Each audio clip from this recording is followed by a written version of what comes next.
ပြီးလို့ရှိရင်သိရမလားဈေးကြောင်တဲ့ကောင်မရင်းသမားလို့လူသက်သမားလို့ဓမြမှုဖြစ်တဲ့ကောင်လို့အဖမ်းမခံချင်ပဲရောက်ပြီးစိုးထိတဲ့ရောက်ဒီလိုမျိုးကောင်တွေဆိုတော့ကျွန်တော်တို့ကဒီမျိုးကောင်တွေပြိုင်ရင်းရမှာနည်းနည်းသိခါကြတယ်ဗျရှက်တယ်ရောစင်တော့လည်းရှိတဲ့ဟာ9ယောက်တော့ကုတ်ခဲ့ကြီးတဲ့ပြီးတော့ကျတော့9ကောင်တော့ပြုတ်သွားကြီးတဲ့2ကောင်ကတော့တန်ရတယ်ညီတို့တွင်းကနေပြန်ပြောပါနော်9ကောင်တော့ပြုတ်သွားကြီးအဲ့နားလေးမှာနှထင်းလေးကြီးပိတ်မှန်လာတဲ့မတ်တီတို့တော့ကြနေကြွားနေရလေးတွေတော့ကြနေသူကြွားပါသေးဆိုပြီးတော့အဆက်ကွဲမှာကြောက်လို့ချမှာပြရည်ဒီမှာသူတို့ပြေးနေတဲ့မှတ်တမ်းတွေအကုန်လုံးညီတို့စီမှာရှိသူကွန်မန်ဒိုတွေဆိုတဲ့ကောင်တွေပြေးနေရတယ်လောလောဆယ်သူကြွားပါသေးဆိုအေးစစ်ထားတာကြွားထားအောင်လို့ပြီးမှရော့အွန်တို့ချပြမှာဒါအဲ့ဘက်ကအခြေအနေတွေနဲ့ပတ်သက်လို့ပေါ့နော်စစ်ကောင်စီကအမဲသူတို့အောင်ဝဲခံနေရပဲရှိတယ်ဗျပြီးတော့ဟိုငမိုက်သားကအမဲတီတာယူအားလုံးပဲမင်္ဂလာပါခင်ဗျာကျွန်တော်ရဲ့ YouTube channel ကနေကြိုဆိုလိုက်ပါတယ်ကျွန်တော်တို့ channel ဟာဆိုရင်နေ့စဉ်သတင်းတွေသတင်းကောင်းတွေကိုတင်ဆက်ပေးနေတာမို့ကျွန်တော်ရဲ့ channel လေးကို like and subscribe လေးလုပ်ထားပေးကြဖို့တောင်းဆိုပါတယ်ခင်ဗျာစီကိုပြန်ပြီးတော့ဖုံးဆက်ပြီးတော့ညီတို့2ယောက်ပေါ့နော်ကိုစိုးအောင်နဲ့ညီလေးနဲ့ပေါ့2ယောက်ကမဲ့ဘာဖြစ်ချင်တယ်ညာဖြစ်ချင်တယ်လည်းပြောရရှင်းနဲ့လှုပ်ဆောင်အောင်နဲ့ဘလို့ဘာပြောချင်လဲကလည်းမသက်ဘူးပြောချင်တယ်ဆိုတော့လက်ရှိဆောင်းတော်ညီပြောခဲ့တယ်မြေပြင်အနေထားသူတို့တည်လုံးဖြစ်မှာပါဆောင်းတော်ပြောလို့ဟုတ်ပြီသူတို့စခန်းနေသိမ်းနိုင်တယ်ပေါ့ဟုတ်ကဲ့ကျော်မင်းတို့ချပြငါတို့အလောင်းနေချပြကြားမဲအလောင်းနေချပြဒီကြားမဲကမင်း3မဲနေချပြတယ်ကြားမဲ3မဲနေချပြပြီးဟုတ်ပြီမင်းတို့ဘလို့တိုက်ခဲ့တာလဲဆိုတာချပြရှင်းပဲညီတို့ဘက်ကဆိုရင်โอเคရော့ဒီမှာမင်းတို့စခန်းရော့ဒီမှာမင်းတို့ငါတို့မသက်ချင်လို့ထားတဲ့အရှင်တွေ3ပန်းရော့ဒီမှာမင်းတို့အလောင်းကျွန်တော်တို့အဲ့လိုစီချပြမင်းတို့ချပြဘယ်မှာလဲချပြလေကျွန်တော်တို့ကရှင်းလေးပဲအခုသူတို့6ပြစ်နေလို့ညီတို့ကြာသွားတဲ့ရဲဘော်9ယောက်တောင်ကြာသွားတာမဟုတ်ဘူးလေရင်ကဒီစက်တော်ရေးဘန်ကကလုတ်ကျင်းတွေကိုတဲကြာသွားလို့ညီတို့ရဲဘော်9ဦးကပေးဆက်လိုက်ရတာအဲ့တော့ကြတော့မြေပြင်မှာတိတ်ပြီးတော့အားချောင်းတယ်သူတို့ကိုသူတို့တည်တယ်ညီတို့ဒီနေ့ဆိုရင်လည်းသူတို့ဒီတင်နကွင်းစခန်းကိုသူတို့ဝင်တယ်လေမဝင်ရဲဘူးတန်းပြီးတော့ဘယ်လောက်အဖြစ်ကတနာစရာကောင်းလဲဆိုညီတို့ကမရှိဘူးစောကြီးနာပြောပြီးသားပျောက်ကြားစစ်ပဲကစားမှာမင်းတို့ဘယ်သူမင်းတို့ယူချင်းယူမယူချင်းနဲ့ပျောက်ကြားစစ်ပဲမင်းတို့လာတဲ့ဟာမိုင်းဆွဲမယ်ပြစ်မယ်ဒါတော့ပြစ်မှာပဲအဲ့ပုံစံမျိုးပဲသွားမှာရောအဲ့ဒါကိုတန်းမဝင်ရဲဘူးအဲ့တင်တန်းကွင်းတော့ဝိုင်တွဲနဲ့အဲ့မှာခုနှစ်ကြိမ်တိတိတကုံပြစ်ကျဲပြီးသွားမှ12ကြိမ်12ကြိမ်တိတိအဲ့မှာတကုံပြစ်ကျဲပြီးသွားမှအဲ့ဒါကြီးကိုဝင်ရဲတာလူမရှိတဲ့စခန်းတော့အဲ့လိုမျိုးဘောကအခြေအနေမြေပြင်ကညီကိုအတိရမလားအသေးလိုချင်တာအရှင်လိုချင်တာဆိုတာအဓိကထားပါအောင်အတိရမလားအရှင်လိုချင်တယ်ဆိုရင်တကယ်ပြသူဟိုလိုဝိုင်းဖမ်းစရာမလိုပါဘူးညီကိုယ်တိုင်လိုက်ခဲ့မှာ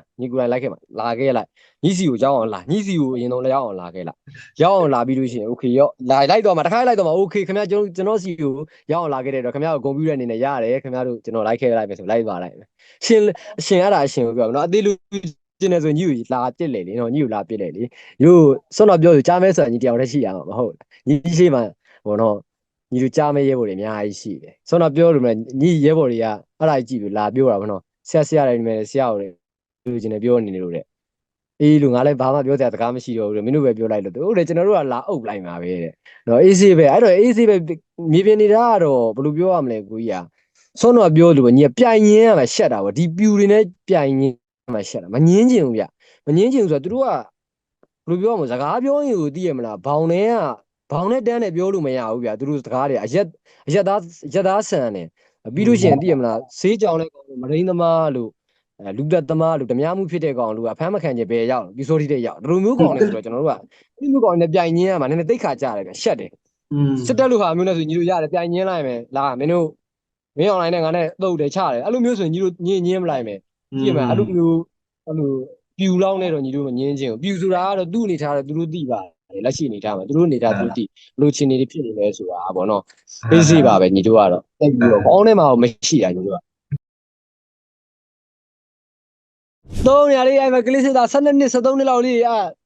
ကိုချိုင်းလောက်တော့မရှိတဲ့ကောင်လေးတွေသုံးတယ် G3 ဂိုင်းတဲ့တနက G3 ဂိုင်းတဲ့တနက G3 အဲ့အရက်ကဟိုဟာ3ဝေမပြည့်ဘူးဘယ်လိုပြောရမလဲလူပြောစရာစကားလည်းမရှိတော့ပါဘူးသိရမလား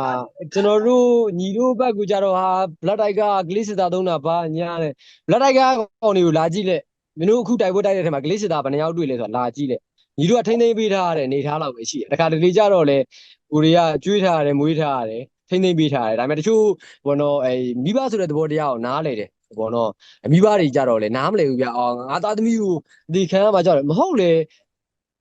ေခွေးပေါ်တာဆိုရင်ဘယ်သူမှမပြောရဲဘူးဒါကြောင့်မလို့ညီတို့ကဘောနော်လာရောက်တဲ့ဘောနော်လူငယ်တွေပေါ့ကျွန်တော်ကကလေးလိုတော့ညီတို့ကမသုံးတော့ပေါ့လူငယ်တွေပေါ့လူငယ်လေးတွေအသက်မပြည့်တဲ့လူငယ်လေးတွေကိုညီတို့ကထိမ့်သိမ်းပေးထားဒီသဘောတရားလောက်ပဲရှိ တကယ်စစ်မြေပြင်မှာပေါ့နော်ကြာမရဟုတ်ပြီကလစ်စစ်တာသုံးပြီးချပြလိုက်စည်ရင်းနဲ့တက်ပုံနဲ့ချမရှိပါဘူးတကယ်သုံးနေတာကအဲ့လိုပေါ်တာဆွဲပြီးတော့တည်ရမလားအဲ့လိုသုံးပြီးလေဒါတရားယူမို့ထဲမှာဆိုကလစ်စစ်တာတွေမနေဘူးပဲဒါ အေး အများကြီးပါ ထားလိုက်ပါတော့သူကငင်းရမယ့်ကောင်မတွေမဟုတ်ဘူးသူတို့ဘက်ကအဲ့ဒီတိုက်ပွဲမှာအထိနာသွားတဲ့ဟာတွေဟိုညီကိုနေက80ကျော်ထိတယ်ဆိုတဲ့ဟာပေါ့နော်ဒါညီကိုအဖွဲ့ရောပူပေါင်းမဟာမိတ်အဖွဲ့တွေရောတိုက်ပွဲဝင်လိုက်တဲ့အခါ180ကျော်လောက်ကတရားရတယ်နော်ဟိုဥစ္စာထိတယ်အဲ့မြင်းညံဆေးရုံနဲ့ပတ်သက်လို့ညီကုနာပြောတဲ့ဟာတွေစိတ်ဝင်စားလို့အဲ့ဒါတွေရောနေလို့ပါဘလောက်ဒီပွဲစည်းပုံတွေပြတ်သွားလဲတိုက်ပွဲအကျဉ်းလေးပေါ့ အဓိကကတော့သူတို့ညီတို့တက်ကိုတော့နည်းနည်းတခုတော့ကောင်းတာရှိတယ်သူတို့ဘက်ကဘာလို့ဆိုသူတို့ညီတို့တက်နဲ့ပတ်သက်ပြီးတော့ short တော့မထားဘူးစကားစာဘက်ကပေါ့နော်viewer များစနစ်တကျပြင်ဆင်ထားတာရှိတယ်ပြီးရင်ဆဆတူတော့ကညီတို့တက်ကိုပြူနေအရင်စတူပြူနေစတူတော့ကြတော့သိရမလားဒါလေးခောက်ချရတာဗျာလက်ညိုးနဲ့မတောက်လက်နာမှာလက်တက်နဲ့ခောက်ချရတာဒီကောင်လေးအဲ့မှာလန်ပြီးတစ်ခါလန်ပြီးအဲ့မှာဒုတိယတစ်ခေါက်ကျသူတို့ဘက်ကဒီရဲကူမန်ဒိုပေါ့အခွေးကူမန်ဒိုပေါ့အဲ့တော့ကူမန်ဒိုဆိုတဲ့ site နဲ့သူအပီတက်လာတာအဲ့အချိန်မှာညီတို့ဘက်ကလည်းကူမန်ဒိုချထားတယ်စစ်ကြောင်းညီတို့ဘက်ကကူမန်ဒိုချထားတဲ့အကြောင်းနဲ့သူတို့ဘက်ကကူမန်ဒိုတက်လာတဲ့အကြောင်းနဲ့ဒဲသွားတွေ့တယ်အဲ့မှာအုပ်လိုက်တာထွက်ပြေးတယ်အဲ့မှာခဲရနေရတာပဲအဲ့လိုမျိုးအနေထားတွေရှိအဲ့တော့ဖွဲ့စည်းပုံနှစ်ခါပြတ်သွားတဲ့အနေထားမှာရှိတယ်တက်လန်ပြီးတော့ပြေးတယ်ပေါ့အဲ့မှာမြင့်ကျဆေးရုံမှာဆိုလို့ရှိရင်အဆန့်အောင်မဆန့်တော့လားမြင့်ကျဆေးရုံမှာတော့အခုညီတို့ရဲ့အသိမိတ်ဆွေတယောက်ကမြင့်ကျဆေးရုံမှာဆေးရုံတက်တယ်မြင့်ကျဆေးရုံမှာဆေးရုံတက်တယ်ဟာလို့ခင်ဗျာဆေးရုံမတက်တော့လားငါမနေရတော့လို့လေဆေးရုံဟာဘာလို့မနေရရတော့ဟာလေခွေးတွေကလည်းအလောင်းတွေရောတဲ့ခြေတော့ပွားသားတွေကိုတက်နေရောတဲ့ဆေးရုံမဆန်ဘူးတဲ့ငါတို့ကြားရတဲ့မှာပါလာထားလို့ပေါ့နော်ငါတို့လည်းမနေရဲလို့ပေါ့အခုငါတို့လည်းဆေးရုံဆင်းလာတာပေါ့ဆေးမကူရတယ်အကုန်မကူရတယ်ဆင်းလာတယ်အနေထားတွေမှာရှိတယ်အဲ့တော့ကြတော့မြေပြင်မှာစူးချရမထင်ဘူးလို့ညင်းနေတဲ့မက်တီတို့လည်းခုလူကိုမေးပေါ့သူကလူနာလေးပါလေမေးခြေထောက်ပြတ်တွေပါလေသူကခြေတုပါညာလုတ်ပေးနေခုပြည်သူကမေးတော့ညီတို့ကတော့မပြောတော့ဘူးလေနော်အေးဆေးပဲသူတို့မထီးဆိုလည်းမထီးပေါ့အေးမထီးဘူးပေါ့ဘာမှမဖြစ်ဘူးအေးဆေးပဲရယူနောက်ပိုင်းမှာဖြစ်သွားတယ်ကြီးပြတ်သွားတယ်လုံးဝကြီးပြတ်သွားတယ်တော့โอเคငါတို့စစ် viewer ပြန်ပြောင်းမယ်ပေါ့ကြီးပြတ်သွားတယ်โอเคငါတို့ scan အကုန်လုံးခွဲခွာလိုက်တော့ဗောနော်scan အကုန်လုံးခွာလိုက်တော့โอเคငါတို့ပျောက်ကြားစစ်နဲ့ပြန်တိုက်မယ်အဲ့မှာညီတို့ရဲဘော်နှစ်ယောက်ကမိုင်းသွားထောင်တော့ကြတော့ခွေးတွေအတန်းလိုက်ကြီးတက်လာသုံးချောင်းခွေးပြီးခေါင်းလိုက်ကြီးအဲ့ညီတို့ကဆိုင်ငင်းနဲ့အဲ့ခွေးကြားတွေကိုရောက်သွားခွေးအဲ့နှစ်ယောက်ကနေခွေးကြားတဲ့ရောက်သွားလို့ဆိုနောက်ကနေသားလေးရှူထွက်ပြီးတော့ကြည့်ရတဲ့ကြတော့မီတာ30အတွင်းဆိုတော်တော်နီးတယ်မှာခွေးခုနှစ်ကောင်ကဘယ်လိုပြောရမလဲကိုနဲ့ရွာထဲကိုဝင်မရှိရနေချောင်းနေတဲ့အချိန်မှာညီတို့ရဲဘော်နှစ်ယောက်ကအဲ့အနာကပ်ပြီးတော့အကုန်လုံးပိတ်ဆွဲပလိုက်တာအဲ့မှာ9ယောက်တည်တယ်ထပ်ပြီးတော့2ယောက်တန်ရအဲ့ရဲဘော်တွေဆိုညီတို့ထူးချွန်စုတောင်ပေးဖို့2ယောက်တန်းနဲ့ဖြုတ်လာတာအဲ့ကောင်နေပကုံကျုံလာတာ ဟုတ်တယ် ပြန်ဆုတ်တာအဲ့ကောင်ကျွန်တော်ရဲဘော်တွေတုတ်ခံလိုက်ရပြီမှတ်တာမဟုတ်ဒီကောင်နဲ့ပြန်လာအေးဆေးပဲတဲ့အလက်မရခဲ့ဘူးလားလက်ကကောက်မရဘူးဒီကောင်တွေကလည်းအများကြီးပဲတဲ့လောစင်တော့လည်းရှိတဲ့ဟာ9ယောက်တော့ကုတ်ခဲကြီးတဲ့အဲ့ပြီးတော့ကျတော့9ကောင်တော့ပြုတ်သွားကြီးတဲ့2ကောင်ကတော့ဒဏ်ရာရတယ်ညီတို့တွင်းကနေပြန်ပြောပါနော်9ကောင်တော့ပြုတ်သွားကြီးအဲ့နားလေးမှာနထင်းလေးကြီးပိတ်မှန်တာတဲ့အဲ့မှာဘာသွားပြီကိုကောင်တွေနည်းနည်းတော့ရင်ခုန်သွားပါသိရမလား तू ကညီတို့ပုံမားရိုက်လာတာဗျညီတို့လွယ်အိတ်တွေဆိုလည်းညီတို့ကြားမဲသုံးတဲ့လွယ်အိတ်တွေကိုပုံမားရိုက်တယ်ပြီးရင်လေစည်းညီတွေညီတို့နဲ့တပုံတန်နဲ့ဘာကွာသွားလဲဆိုတော့အုတ်ထုတ်တဲ့တပုံတန်နဲ့ပဲဘာကွာသွားလဲဆိုတော့ညီတို့ရဲဘော်တွေကလေစည်းမှာ MPD ဆိုတဲ့တသိပ်ပါတယ်ဒီကောင်တွေက MPD ဆိုတဲ့တသိပ်မပါတယ်မဲ့ခွေးတသိပ်ဒီဟာပဲကွာတော်တော်လေးခွဲရခက်တဲ့အနေထားမှာရှိအဲ့လိုမျိုးအနေထားတွေရှိအဲ့လိုမျိုးဆိုတော့အဲ့မှာအဲ့ခွေးဘက်ကနေပြန်လှည့်ကြည့်ပြီးတော့ဗောနော်သူ့လူမှတ်လို့ပထမကြည့်နေရတယ်နောက်မှဟိုမှာလေစည်းညီလို့ပြောနေတော့ရှိသေးတယ်အုပ်လိုက်တာအဲ့မှာ9ယောက်ပြုတ်ပြီးတော့2ယောက်အဲ့ကောင်ကနေတန်းရအဲ့သူရဲဘော်2ယောက်ကတော့ညီတို့ထူးစွန်စုပေးမှာပေါ့ညီတို့ဒီစကြောင်း5စကန်ဝင်ပြီးတော့အတုတ်ခံတော့ဆိုရင်လည်းစကြောင်း5စကန်မှာဆိုရင်လေရင်ကျဲတယ်လေရင်ကျဲပြီးဒီကောင်တွေကကြားထုတ်တတ်တယ်ညီတို့ဘက်ကပြစ်တယ်2ခါ3ခါမြောက်လောက်ကြာဒီကောင်တွေစကန်တွေပါရောက်လာစကန်တွေကကုတင်သူတွေနေပြစ်ကြတာပေါ့ကုတင်သူတွေပြစ်တဲ့အချိန်မှာတပုံတန်နဲ့ခွဲလို့မရဘူးလူတွေကပြူးခဲနေခွဲရတာအဲ့လိုမျိုးအနေထားတွေဒီဖြစ်ကုန်အောင်ကျုံးတာသူကျုံးကိုကျုံးပဲအလောင်းဆိုပုတ်ပတ်ပဲပြီးဒီကောင်တွေဘက်ကစေးရာမအဆင့်တော့ WY ဆင့်တော့မဟုတ်တော့ဒီကောင်တွေထိုးသေးတွေပေါ့နော်ဘိန်းပြူထိုးသေးတွေထိုးလာလားမသိဘူးတစ်ချက်တည်းမှန်မသေးဘူးလေဗျအဲ့တစ်ချက်တည်းမှန်ကုန်းပြီးပြန်ထားလာနှစ်ချက်သုံးချက်လောက်မှန်မှအဲ့နားမှာပြုတ်တာအညီတို့ရဲဘော်ရှည်တန်းမှာရှယ်ဖုတ်လာအနီးကပ်တွေပဲဒဲတို့ကိုတိုးသူတို့တွေတိုးလာအဲ့လိုမျိုးတွေတချို့ရဲဘော်ဆိုလို့ရှိရင်ကြည်မရှိလို့အဲ့မှာဂဲနဲ့ကောက်ထုတာတွေအောင်ပါအဲ့လိုမျိုးတွေရှိဒါဆိုရင်ဒီဥစ္စာကတော့တော်တော်လေးသတိထားရမယ်ဟာပေါ့နော်သူတို့လုံးဝနေမြေကန် PDF အယောင်ဆောင်မှုအတွက်ကိုတေချာလေ့လာပြီးတော့ပြင်ဆင်နေတဲ့ပုံစံမျိုးတွေတွေ့ရတာနော်ဒေသခံတွေအတွက်လည်းဒါသတိထားရမှာနော်ဟုတ်တယ်တချို့ဆိုလွဲမားတာတွေတောင်ရှိတယ်ဗျ အဲ့ဒါလေးပြောပြလို့တကယ်ကျေးဇူးတင်တယ်ဗောနော်နောက်တစ်ခုကဒါညီတို့အခုစုပေါင်းပြီးတော့တိုက်ပွဲဝင်နေဗောနော်အဖွဲ့တွေမဟာမိတ်ပုံစံမျိုးတွေပို့ပြီးတော့မြင်လာရတယ် ဟုတ် ညီတို့လည်းဒါညီလေးဆိုလည်းဒါစုပေါင်းပြီးတော့လုပ်နေတဲ့ဟာမျိုးလေးပို့ပြီးတော့တွေ့လာရတော့ဒီလိုမျိုးပူးပေါင်းပြီးတော့ဒါမဟာမိတ်ပုံစံစစ်မှန်ပုံစံမျိုးနဲ့ဖွဲ့ပြီးတော့လုပ်နိုင်တဲ့အခါဘာတွေအကျိုးကျေးဇူးရလဲဗောနော်ဘာတွေပို့ပြီးတော့သိတာလာလဲ ဘာပို့ပြီးတည်တာဆိုလောလောဆယ်တော့ညီကတော့ကြည်ရရတာပဲညီကတော့တိုက်ပွဲဖြစ်နေတဲ့အချိန်မှာအကိုကြီးလုံးကျွန်တော်ကြည်ပေးကြည်မရှိတော့ဘူး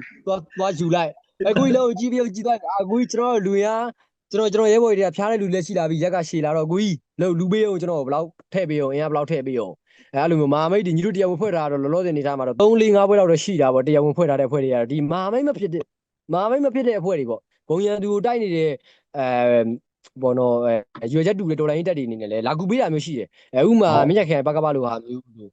့အခြားဘောနော်ဒီဘိုးသားတက်လို့ဘိုးသားပြောက်ကြားတက်ဟာမျိုးလို့ဒီ0ကဘောနော်ရင်းခွင်ရလို့အဲ့လိုမျိုးတွေဒီတစ်ဖွဲ့ကိုဒီ10ယောက်15ယောက်20အဲ့လိုမျိုးတွေတော့လာကူပေးကြတာရှိ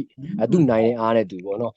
လာကူပေးရရှိတော့ဒါအားတစ်ခုပဲဖြစ်တယ်ညီတို့ကကျေးဇူးတင်တယ်သူတို့ကိုလည်းအကုန်လုံးကျေးဇူးတင်တယ်သူတို့ပြောပြီးသားဆိုရင်ကโอเคလာခဲ့လိုက်စစ်ကိုစစ်နဲ့တူအောင်တိုက်မယ်မင်းတို့ဘက်ကငါတို့လာကူတဲ့အချိန်မှာလဲမင်းတို့အမိန်ပေးငါတို့မင်းတို့အမိန်တိုင်းသွားမယ်ငါတို့ဘက်ကလာကူတဲ့အချိန်မှာငါတို့အမိန်တိုင်းသွားမယ်ငါတို့အမိန်တိုင်းတိုက်မယ်မင်းတို့တိုက်ရှင်လာခဲ့ပူပေါင်းပါဆိုလာခဲ့โอเคလာမယ်ချမယ်အုံကျုံအဲ့လိုပဲကြိတ်ကြနောက်မှကြီးက12ရက်ဆိုတဲ့အတိုင်းအတာတစ်ခုကအကူကြီးကအညာဒေသမှာကြတော့ကြီးကခန်းတယ်ဗျညီတို့တော်တော်လေးခန်းတယ်ကြီးကဟုတ်တယ်ကြီးကတော်တော်ခန်းတယ်အဲ့တော့ကြတော့โอเคငါတို့ကြတော့မရတော့ဘူးတောက်ကြဆက်စော့မယ်သူတို့လိုချင်တာโอเคဘာလဲဘာလို့ချင်တာလဲဒီကောင်လေရတယ်ပေးလိုက်ပြီးရင်အထက်တဲ့ကြုံမှငါတို့တောက်ကြရိုက်မယ်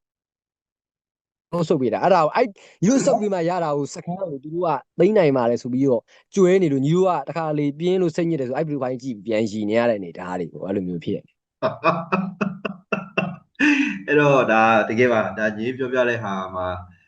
အများကြီးပဲပေါ့နော်သတိထားစရာတွေကောပြီးရင်ဒါအားတက်စရာတွေကောပေါ့နော်အခုလိုမျိုးစုပေါင်းပြီးတော့လုပ်ကြတဲ့ခါကျတော့အောင်မြင်တဲ့ဟာတွေပေါ့နော်အဲဥစ္စာတွေလည်းအများကြီးသိရတယ်ပေါ့နော်အဲ့တော့ဘလိုပဲဖြစ်ဖြစ်အခုလိုမျိုးဒီမှာမတ်တီတို့တော့ကြာနေကြွားနေရလေးတွေတော့ကြာနေသူကြွားပါသေးဆိုပြီးတော့အဆက်ကွဲမှာကြောက်လို့ချမှာပြရည်ဒီမှာသူတို့ပြေးနေတဲ့မှတ်တမ်းတွေအကုန်လုံးညီတို့စီမှာရှိတယ်တနာလို့ချမှာပြရည်တနေ့တစ်ချိန်ချင်းမှာချပြဒါလောလောဆယ်သူကြွားလုံးထုတ်ခိုင်းတာကြွားလုံးထုတ်ခိုင်းတာပြေးနေရတယ်အဲ့သူကွန်မန်ဒိုတွေဆိုတဲ့ကောင်တွေပြေးနေရတယ်လောလောဆယ်သူကြွားပါသေးဆိုအေးစစ်ထားတာကြွားထားအောင်လို့ပြီးမှရော့အွန်တို့ချပြမှာအဲ့တို့ကောင်တွေပြေးတဲ့ဟာသူချစ်တာမထင်ဘူးဆိုတဲ့ဟာတော့အဲ့မှာလောင်းဒီဆွဲဆုတ်ချက်တွေခက်နေသူတို့ရှုပ်ချက်ခက်နေညီတို့အဲ့ကြောင့်မလို့လောစင်တော့ easy ပဲမင်းတို့လှုပ်ထားပါအောင်ပေါ့တော့ကိုရီးယားတက်တည်ချက်လက်နဲ့ပဲလာပါလားတက်တည်နေပဲလာမှာeasy ပဲဒါတော့မှညီတို့ကြည်ပြတ်သွားလို့အဲ့ဒါမဲ့ဆိုရင်မင်းညံမျိုးကိုဒီ live တုတ်ပြီးလို့ရတယ်အဲ့ကောင်လန်ကနေကညီတို့ကိုမန်ဒိုတယောက်မှကိုမန်ဒိုတော့မှပဲကြည်တရားပဲပေးနေနားကိုမန်ဒိုမလို့ကြည်တရားပေးနေရိုးရဲဖို့သူ80 50အဲ့လိုပဲပေးနေအဲ့ဒါနဲ့ညီတို့12ရက်ဆိုတာကိုကြီးစဉ်းစားတာကြည့်လိုက်ကြီးနောက်ကကူပို့ပေးရတာတော့ရှိတာပေါ့လုံးဝမပြစ်ဘူးမီတာ20 30အဲ့အတွင်းနဲ့ပဲခေါ်ရိုက်တာလက်နက်အရာပဲလိုချင်တော့ခေါ်ရိုက်တာ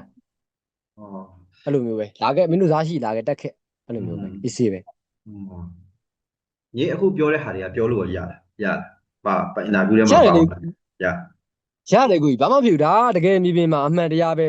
ကိုကြီးစဉ်းစားကြည့်လိုက်ပဲဂျီ3ကိုဒီလိုကင်ပစ်နေတဲ့ပြူစောတိဗျာကျွန်တော်တို့ကကြောက်စရာကိုအကြောင်းမရှိဘူးလာခဲ့တက်ခဲ့လိုက်ကျွန်တော်တို့က easy ပဲချโอเคအဲ့မျိုးပေါ့တော့ကတော့ကျွန်တော်တို့ကโอเคကျွန်တော်ဘယ်လိုပဲဖြစ်ဖြစ်အခုဒါအားတက်စရာတွေအကြောင်းအရာတွေလည်းအများကြီးရှိတယ်ပေါ့နော်တချို့ကမသိတော့ကြတော့စိတ်ပူတာတော့ရှိတာပေါ့စိတ်ပူလဲပြီးသွားတစ်ပိုင်းတချို့ကြတော့ဟိုဘက်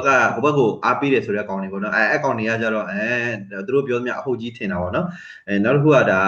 ါကုရမယ့်အပိုင်းတွေပေါ့နော်ဒါညီတို့မြေပြင်မှာအခုလိုမျိုးဒါ KN ပြက်လက်တဲ့အပိုင်းတွေမှာဒါကုပေးခြင်းတဲ့ပြည်သူတွေအတွက်ကြတော့ဒီဥစ္စာတွေသိတင်တာပေါ့နော်အဲ့တော့ဒါတွေဒါပို့ပြီးတော့ကုနိုင်တယ်ဆိုရင်ပြည့်စုံတယ်ဆိုရင်ပို့ပြီးတော့အောင်မြင်မှာပေါ့လေနော်အဲ့တော့ဒါဒီခုဒါတွေ့ဆုံမှုရဲ့ဒါအဆုံးသက်ပဲပြောပါတော့ဒါနောက်ဆုံးအဆုံးသက်လေးအနေနဲ့ဒီပြည်သူတွေပေါ့နော်ပြည်သူတွေပြီးရင်ခုနလိုပဲဒါအရင်တုန်းကတည်တဲ့သူတွေလည်းရှိမယ်အခုလက်ရှိမှာပဲဒါနေရာအနှံ့မှာတိုက်ပွဲဝင်နေတဲ့ဒါတော်လိုင်းညီကိုတွေမောင်နှမတွေရှိမယ်ပေါ့နော်အဲ့လိုမျိုးအဖွဲ့အနေနဲ့ဒီတော်လိုင်းအောင်မြင်မှုအတွက်ကိုဒါဒီလေးအနေနဲ့အကြံပေးချင်တာမျိုးတွေဒါပြောချင်တဲ့ဟာမျိုးတွေဘာရှိလဲစူးဝမှုကောင်းကောင်းလုပ်ဖို့လိုမယ်လို့ညီမြင်တယ်ပြီးရင်ပူပေါင်းမှုလိုတယ်ဗျပြည်သူတွေလည်းတော်လိုင်းတက်တွေနဲ့ပူပေါင်းမှုလိုတယ်တော်လိုင်းတက်တွေအနေနဲ့လည်းတရက်နဲ့တရက်ကြားမှာပေါ့နော်ကျွန်တော်တို့ဗမာဆိုတဲ့လူမျိုးကတော်တော်ဆိုးတယ်ဗျဗတ်သိပ်ဖြုတ်ဖို့ကတော်တော်ခဲရင်မှာဒါပုံမှန်နေပြောတာပေါ့နော်အဲ့ကြတော့ စုပေါင်းပြီးတော့ဗောနော်စီတုံးညီညွတ်မှုရှိနဲ့ယုံကြည်ချက်တစ်ခုကိုရောက်အောင်သွားနိုင်မှုကအရေးကြီးတယ်အခုညီတို့ဆိုရင်ပရိသတ်တွေမဖြစ်ဘူးဒါပေမဲ့ okay တေချာတာတစ်ခုကတော့မိခင်ပရိသတ်တစ်ခုရေးဆွဲလိုက်တယ်ဒါတွေကညီတို့ချပြလို့မရသေးလို့တချို့ရတာချမပြသေးရပါပြည်သူလူချင်းတဲ့တိုင်းတာတစ်ခုညီတို့ကြိုးစားနေပရိသတ်တစ်ခုပုံစံမျိုးရေးဆွဲတယ်ပြီးရင်တူတူစစ်တမ်းတွေဆင်းမယ်ပြီးရင်အကောင်းဆုံးအနေထားတစ်ခုနဲ့ရော့ငါတို့ဒါလုပ်ထားတယ်ရော့အဒီမှာဆိုပြီးတော့ညီတို့ချပြနိုင်ညီတို့ကြိုးစားနေအဲ့ချိန်မှာဟုတ်ပြီဘယ်သူကူမလဲဘယ်သူကူညီမလဲဆိုတဲ့အတိုင်းတာတွေလိုတယ်ပေါ့အဓိကစာဖို့ပဲဗျလက်နက်လားခဲရလားဘန္နာရေးလားကူညီထောက်ပံ့ပေးနိုင်မဲ့လူရှိတယ်ဆိုလို့ရှိရင်ညီတို့ကကောင်းကောင်းလေးတာညီတို့တက်တွေကိုကူညီပေးလိုက်ထောက်ပံ့ပေးလိုက်လက်နက်နဲ့ခဲရနဲ့လူလူသိမရှိအောင်လုပ်ပေးလိုက်တင်းရတာမခက်ပါဘူးလွယ်ပါတယ်တကယ်လွယ်ပါတယ်တင်းနိုင်အောင်လုပ်ပေးနိုင်မဲ့လူရှိလို့ရှိရင်တော့ညီတို့ကဘယ်သူ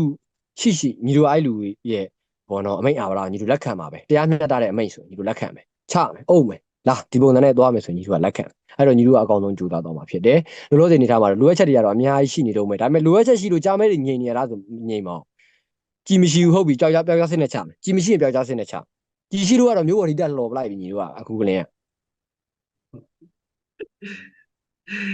အဲ့တော့ဘာပဲဖြစ်ဖြစ်ပေါ့နော်ညီပြောတဲ့လိုအပ်ချက်တွေဆိုတာတော့ညီမှာအများကြီးရှိမှာပဲဒါညီမပြောလဲဒါကျွန်တော်ဒါကိုလိုသိတယ်ပေါ့နော်အဲ့တော့ပြည်သူတွေကလည်းကူပေးနိုင်မှုအခွင့်အရေးရှိအောင်စူးစမ်းနေကြပါတယ်ချို့ပြည်သူတွေအနေနဲ့ဆိုရင်လည်းကူနိုင်တာထက်ပိုပြီးတော့စူးစမ်းပေးနေကြရတယ်လည်းရှိတယ်ပေါ့နော်ချို့ကြောက်လည်းညီလေးကဘယ်လိုပြောမလဲစစ်ကောင်စီကနေ့စဉ်နဲ့မျှပြည်သူကိုခက်ခဲကြက်တဲအောင်လုပ်ထားတယ်ပေါ့နော်အရင်လိုတော့မကူနိုင်ကြတဲ့အဖွဲ့လည်းရှိတာပေါ့လေနော်အဲ့တော့အဲ့ဒီဘိုင်းတွေမှာလည်းဒါပို့ပြီးတော့ကူလာနိုင်အောင်ပို့ပြီးတော့တည်အောင်ပေါ့နော်ခုလိုမျိုးပြောပြပေးလို့တကယ်ကျေးဇူးတင်တယ်ပေါ့နော်အဲ့တော့ညီအနေနဲ့ဒါဖြစ်ဆက်ပြီးပြောချင်တာမျိုးရှိတယ်ပြီးတော့ပြောချင်တာတော့အဓိကပြည်သူတွေပါပဲအခုတလောမှာစိုက်ဝါးတွေတော်တက်တယ်ပေါ့နော်ညီတို့တက်နဲ့ပတ်သက်ပြီးတော့လည်းတော်တော်လေးများများတက်တယ်ဗျဟုတ်တယ်တွေ့တယ်ပြီးတော့ပထမတော့ဖြစ်ရှင်းအောင်မယ်ပေါ့အမှကျတော့ဟုတ်ဒီပေါ့ဟိုဒါကြီးကဘာမှလည်းမဆိုင်ဘူးပေါ့ဖြစ်ရှင်းတော့ဘာလို့လဲဆိုတော့ညီတို့ကယုံကြည်တယ်ကြားမဲတွေကပြည်သူယုံကြည်တယ်လို့ပြည်သူတွေလည်းကြားမဲတွေကိုယုံကြည်လိုက်မယ်လို့ညီမြင်တယ်ပေါ့နော်အဲ့တော့ညီတို့ကမဖြစ်ရှင်းတော့တချို့ရတယ်ဘာလို့လဲဆိုပြည်သူသိရင်ရတယ်ပြီးတော့ပြည်သူတွေပေါ့နော်ပြည်သူတွေကိုလည်းစိုက်ဝါးမျိုးထည့်ကြတယ်ရှိတယ်သိရမလားအခုတလောဆိုစစ်အုပ်စုကညီတို့ပို့ပြီးတားကထားမဲတယ်ဘာကြောင့်ဆိုတော့သူတို့နဲ့မြေပြင်မှာတကယ်ကျုံနေရတာဖြစ်တဲ့ကြောင့်ပေါ့ညီတို့ရှိကိုထောက်ပံ့ငွေတွေရောက်မှာလွတ်ကြောင်လိုက်ကောင်တယ်ကြည်ဝယ်သွားမှာလို့ပါလို့ဆိုလွတ်ကြောင်အဲ့ဒါကြောင့်မခွဲတယ်မိုက်ခဲကဘာမိုက်ခဲတွေဘလို့ဖြစ်နေမိုက်ခဲတို့ပြေးနေတော့အရင်ဆုံးသူတို့ပြောချင်တာအမဲ့သိရမလားအများကြီးပြောမိုက်ခဲအဲ့ဒီကအပြုံးမပြတ်အောင်အရင်လှုပ်လိုက်အောင်လို့ဒီကောင်တွေအဲ့လိုမျိုးပြောချင်တာကျွန်တော်အပြုံးမပြတ်အောင်အရင်လှုပ်လို့တို့အပြုံးမပြတ်အောင်အရင်လှုပ်လို့တို့အဲ့ဒီကအပြုံးမပြတ်အောင်မလှုပ်နိုင်နေမဲ့ရှောက်ပြီးတော့မင်းတို့ဘာမှသိရမလားစိုက်ဝါးတွေထည့်ပါတွေထည့်ပြီးတိတ်ပြီးတော့မလုပ်ပါနဲ့လို့ပြီးပြည်သူတွေနဲ့လည်းအားတင်းထားပါကျွန်တော်တို့အချိန်တန်လို့ရှိရင်အကောင်းဆုံးအနေနဲ့ပြန်လာမယ်ကြိုးစားမယ်မြို့ပေါ်မှာဂျာမဲလန်ကိုစိုက်ထူပြနိုင်အောင်ညီတို့ကြိုးစားမယ်ဆိုတော့ပြည်သူလူထုကိုဂရုပေးတယ်အဲ့တော့ပြည်သူနေလည်းဂျာစကားတွေမရှုံပါနဲ့လိုင်းပေါ်မှာပေါ့ဘယ်လိုပြောရမလဲစိုက်ဝါးတွေကိုသတိမထားမိဖို့လိုတယ်ပြီးရင်တက်နိုင်တဲ့အားနဲ့ပါဝင်ကူညီထောက်ပံ့ပေးဖို့မြေတားရက်ခံခြင်းနဲ့တက်နိုင်တဲ့အားငွေရရင်လားဆိုတော့မဟုတ်ပါဘူးတကယ်မှပဲဖြစ်ဖြစ်စစ်အုပ်စုကိုမထောက်ခံခြင်းအဖြစ်လဲဒါကိုကူညီထောက်ပံ့တာနဲ့အတူတူပါပဲဒေါ်လာရင်းမှာပါဝင်တာနဲ့အတူတူပါပဲအဲ့တော့ကြတော့ကျွန်တော်တို့အတူတူလက်မကိုအမြဲတမ်းထောင်နိုင်ပါသည်ဘလို့အခြေအနေမျိုးမှာပဲဖြစ်ဖြစ်လက်မထောင်နိုင်မှုလိုအပ်တယ်ဆိုတော့ညီကပြည်သူလူထုကိုပြောချင်တယ်ဘာကြောင့်လဲဆိုတော့ကျွန်တော်တို့တွေဘယ်ကြောင်လီပဲဖြစ်ဖြစ်ဘယ်လီပဲဖြစ်ဖြစ်မုံတိုင်းကိုမကြော်သေးရတော့မြင်ရမှာမဟုတ်သိကြတယ်ဒီ line ကစက္ကစအတွက်နောက်ဆုံး line ဒီကောင်ရှိတဲ့အင်ရှိတဲ့အကလေးအစားခွေးဆုံးရှိသမျှအားအကုန်လုံးစစ်ထဲကိုထိုးထည့်ပြီးတော့တိုက်နေရဒီအားကနောက်ဆုံးအားပဲသူတို့အတွက်ဒီမုံတိုင်းကိုကျွန်တော်တို့ကြော်နိုင်ရင်ကျွန်တော်တို့လိုချင်တဲ့ဒီမိုကရေစီပန်းနိုင်ရောင်နေလားကျွန်တော်တို့လိုချင်တဲ့လေပင်ညင်းလားဒီမုံတိုင်းပြီးရင်ကျွန်တော်တို့ရတယ်အဲ့တော့じゃဒီတစ်ခေါက်ဒီအချိန်မှာဒီခံစစ်ကိုတောင့်ခံပေးပါအတူတူကျွန်တော်တို့တွေအကောင်းဆုံးကြော်ဖြတ်မယ်ဆိုတော့ပြည်သူလူထုကိုပေးတယ်ပြည်သူလူထုနဲ့ကျွန်တော်တို့အတူတူသွားမယ်ပြည်သူလည်းကျွန်တော်တို့နဲ့အတူတူသွားပါရှေ့ရတယ်မလိုက်နဲ့နောက်ကလည်းမလိုက်နဲ့ကျွန်တော်တို့ပခုံးချင်းဖတ်ပြီးတော့သွားမယ်ဆိုတော့ပြောချင်ပါတယ်ကျေးဇူးတင်တယ်ဒီလေအဲ့တော့စလည်း view site ပါပေါ့နော်တို့ထက်ဒီလိုမျိုးဒါအောင်ပွဲလည်းထပ်ပြီးတော့ကြားချင်ပါတယ်အဲ့အတွက်လည်းအမြဲတမ်းယုံကြည်ထားတယ်ပေါ့နော်ကြည်သူကလည်းအမြဲတမ်းယုံကြည်ထားပါတယ်ဘယ်လိုပဲဖြစ်ဖြစ်ကိုတို့တွေရှေ့ဆက်လက်တွဲပြီးတော့လက်တွဲညီချီတက်ကြရအောင်ပေါ့နော်အဲ့တော့ interview လေးဖြစ်ပြီးရတဲ့လည်းချမယ် okay ပါ okay နော် okay ကိုကြီးဟုတ်ဘိုင်မှာကိုကြီးရတယ် okay ဒီလေဘိုင် view site နော်ကျန်တဲ့အဖွဲ့တွေရောလေးစားရနော်အေးစေးပဲကိုကြီးဒီမဲ့ဒီကောင်တွေကချောင်းနေလို့ဒီမဲ့ကိုရီးယားအေးစေးပဲဒီမဲ့ဘလက်လန်နေရအေးစေးပဲလာခဲ့လိုက်လာရင်ဒီမိုက်တယ်လက်ပြလိုက်အေးစေးပဲလာရင်ပြင်းပါပဲအကူတယ်အေးစေးပဲလာရောဟုတ်ကအေးစေးပဲလာခဲ့လိုက်အေးစေးပဲဒီကောင်တွေကချောင်းနေဒီကောင်တွေကချောင်းနေရှောက်ပြီးတော့ ဆုတ်ပြလိုက်တဲ့စကန်ရလာတော့ကိုကြီးကညီတို့လည်းသွားတတ်တာပဲအဲ့မင်းတို့မနေတော့နဲ့ငါတို့လာပြီးတော့သိန်းချင်လို့ဆိုတာညီတို့လည်းလုံးတက်တာပဲအဲ့လိုမျိုးကတော့အဲ့ဒါကိုစကန်သိန်းတယ်လို့မှမခေါ်တာအဲ့ဒါစကန်သိန်းတယ်ဆိုရင်ညီတို့ဘယ်လိုပြောမလဲ အဲ့ဒါစကန်ခိုးတာ